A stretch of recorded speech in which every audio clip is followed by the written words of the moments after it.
Hello everybody and welcome back to a brand new video. Make sure you smash that like button down below and subscribe to the channel if you are new, because as you guys know, we are being shadow banned at the moment. Data shows we have a negative 93% impression advantage rate, so make sure you interact with this video and share it with a friend to help it in the algorithm so we can continue to grow our audience here.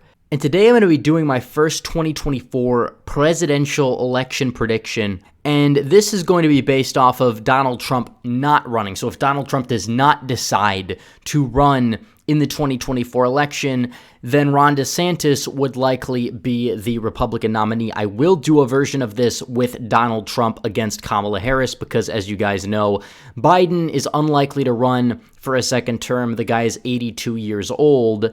And Kamala Harris will likely be the nominee. That is why she is the VP. She's positioned herself to be the presumptive nominee. Even if she does get challenged by like a far-left individual in a primary like AOC, she's probably still going to be the nominee. And the CPAC straw poll showed Donald Trump up big if Trump decides to run. DeSantis is in a distant second, and then Noem in a very distant third. But if Trump doesn't run, DeSantis basically has the nomination if he wants it. DeSantis is there with 43%, Kristi Noem with 11%, Don Jr. with 8%. And Tucker Carlson and Ivanka Trump down at 3%. So we are going to get into this, and I am going to be doing my first ever 2024 map. Yes, it is 4 years away almost, but still I think it's a good time to sit back and really look at the map and see what's exactly changing in the electoral votes, and will Ron DeSantis be favored over Kamala Harris? I will be discussing that. So we are going to get into this, but first I do have to tell you guys about my good friends over at My Patriot Supply. After that winter wake-up call and the breakdown of the power grid, nobody can deny we're all quite vulnerable. We saw power grid failures and severe weather make the food supply chain come to a grinding halt in many parts of the country. Whenever that happens, people suffer. That's why it's smart to prepare in advance for these disasters by stocking up on long-term storage emergency food. Food that stays fresh for up to 25 years so you never go hungry. I strongly recommend My Patriot Supply, America's leader in self-reliance. They're the only source I use for emergency food planning, and right now you can save $50 off a 4-week supply of delicious meals that give you 2,000 plus calories a day. That's what you'll need to survive the next disaster. And saving $50 is impossible to pass up, but supplies are limited. So go to preparewithredeagle.com and stock up now. That's preparewithredeagle.com. There's no time to lose. Do it now. So we talked about the straw poll here. And as you guys know, I've said Ron DeSantis is the favorite for 2024. Who would he pick as VP? I think it's either going to be Kristi Noem or Josh Hawley. But I think Hawley would help retain Trump's base better, the economic populism. DeSantis could easily make some inroads with union workers in places like Michigan and Wisconsin if he does pick Hawley, especially because DeSantis is Catholic, and I think that will play well in places like Wisconsin, Michigan, and Pennsylvania. DeSantis also is the king of optics. He is very optical, and I think he will do much better in the suburbs in 2024 than Donald Trump did in 2020 in many places. So we are going to start here. I will fill out the safe blue states here. Harris and Booker. I believe she would pick Cory Booker to be her VP, as was rumored in the 2020 election that Harris got the nomination. So all of these states here will be safe Democrat states, as well as New York, Maine's 1st District, the state of Illinois, Colorado and Virginia. Virginia and Colorado were almost likely this time. I think I'll put both of them in the likely column for 2024, although they easily could be safe. I really would not be surprised if they were. So the safe red states, Alaska, Utah, the whole Mormon belt up here in the Great Plains as well, would all be safe red, including the Deep South. Ohio and Iowa would both, in my opinion, be safe red states the way they're trending, and DeSantis, I believe, would do well enough in these states to continue the realignment and to win them both by 10% or more. So Nebraska, all of Nebraska except the 2nd District. I think DeSantis could be that candidate to win it back. But for right now, I'll probably put it in the tilt Democrat column given the suburban trends. But the fact is that Republicans are going to have control over the redistricting there and will probably gerrymander it, so it won't really have that much of a chance at going Democrat. So I will put that actually in the tilt Republican to lean Republican column.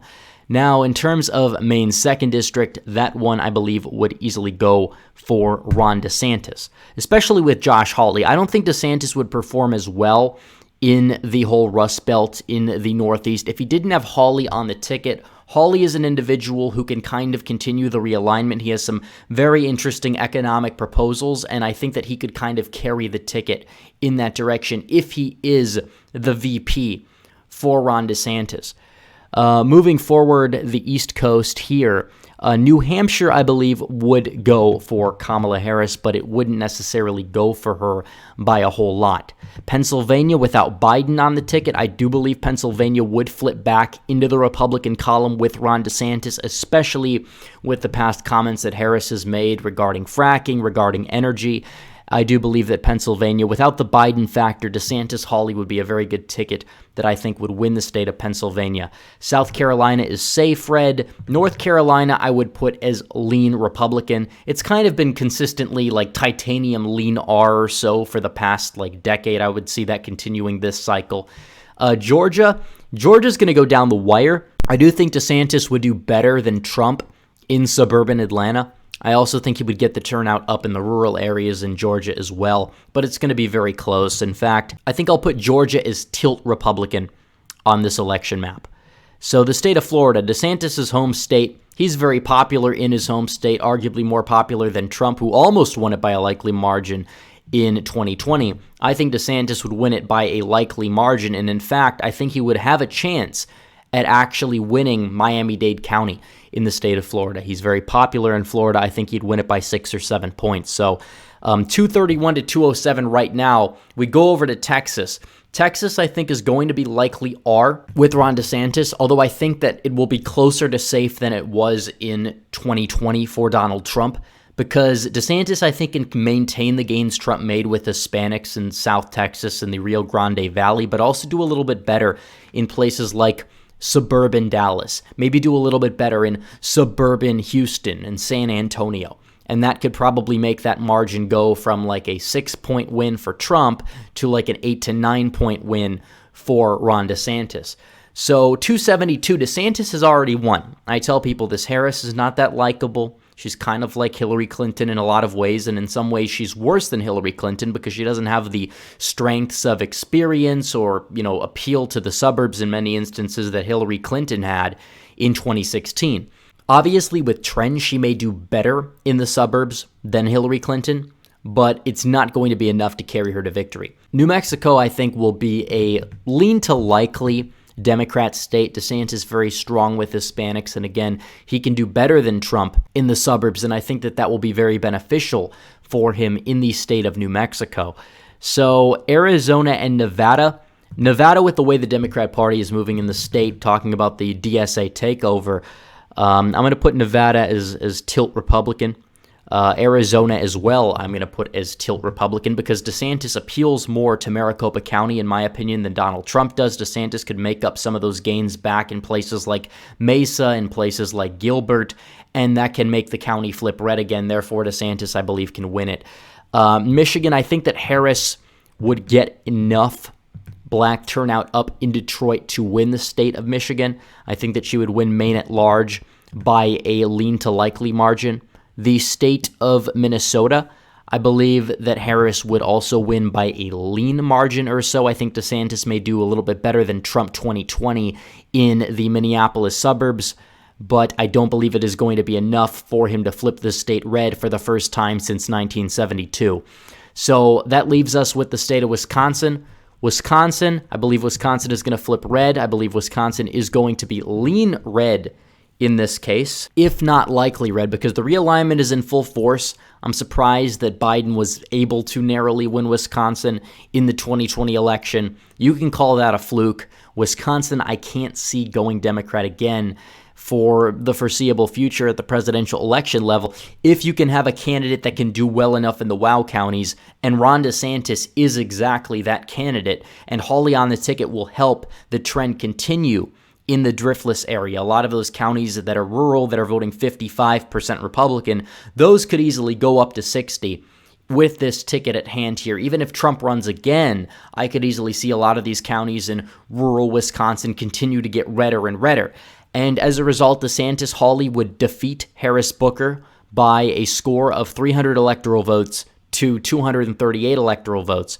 And I really could see this being the map right here 4 years out. Now, obviously, if Trump does decide to run, this is not going to happen. But if Trump doesn't run and DeSantis picks Hawley, this is what I see happening. DeSantis also could pick Kristi Noem, which would make things very interesting. But I couldn't see the map being necessarily that different if he did. But here we go, 300, 238. Let me know what you guys think in the comments below. But anyways, guys, thanks for watching this video. Please smash that like button down below, comment down below, and subscribe to the channel. Hit the bell for notifications so you never miss another video. Follow me on social media, especially Alt Tech. The links are in the description below. As always, guys, thanks for watching. Red Eagle, out.